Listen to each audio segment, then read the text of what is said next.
Yeah, a lot of people have talked about it because you two met at Princeton. You were a sophomore, she was a junior, and she lost her virginity to you when she was 22, and she talks about, I know. Okay.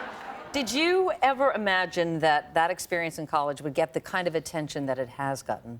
Well, yeah, I sort of assumed that at some point just because it had been a big thing had been made of it for her, and it was such a big thing in her life. The loss of her virginity. Well, yeah, America's virgin. It's a big deal. And so I think she felt the weight of the world and of everybody, watching her. And that was, I think was placed on her from her mother. And I think that was one of those things that's very tough for her. Yeah, and she clearly talks about that in the book, that she felt guilt that if she gave herself to somebody else, somehow it would be betraying her mom, the love she has for her mom. A couple of things. That's a tough one. Yeah, your response, because I assume she came to you and said, I'm going to put this in the book, Dean, is that okay with you? Yeah. What was your response to that first? I said, say nice things. No, no, I didn't. Listen, we're still great friends. Yeah. And what I said to her was, I said, I trust you implicitly, and anything you're going to write, I'm sure is going to be honest and straightforward. And I was, we were in love with each other, I was in love with her, certainly, and we were in college and we were sweethearts, so there was nothing that I did that I was ashamed of in any way, shape, or form. So I said, right away, and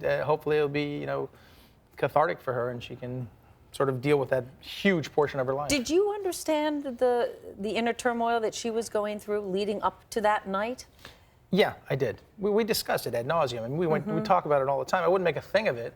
But I was very well aware of what was happening, and again, for me, there was no pressure. That wasn't what it was about. We truly had a wonderful relationship. We were two young people, and we cared for each other. She's a wonderful person, wonderful girl, and woman, and mother, and everything now, and wife. I'm just gonna throw that out there. Well, what do you remember about the night? About that night, the night in question. I gotta ask. Well, I remember everything. I remember everything. Yeah. I was surprised that was her reaction.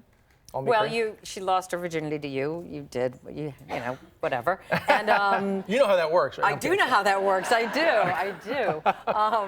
But you can show me. No, I'm kidding. Anyway, yeah, I do know how that works. But after you had made love, her response, and for those of you who haven't read the book or haven't heard the reports, she freaked out, basically. Yeah. She jumped out of bed, and she ran down the hall, and she was naked. And what was your reaction to that?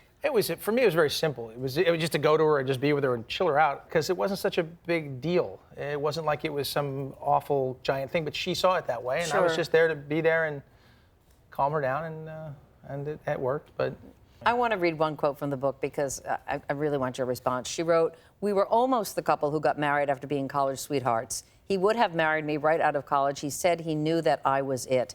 He didn't need to keep looking." Do you ever go back to that, play that again in your head? No, what might have been?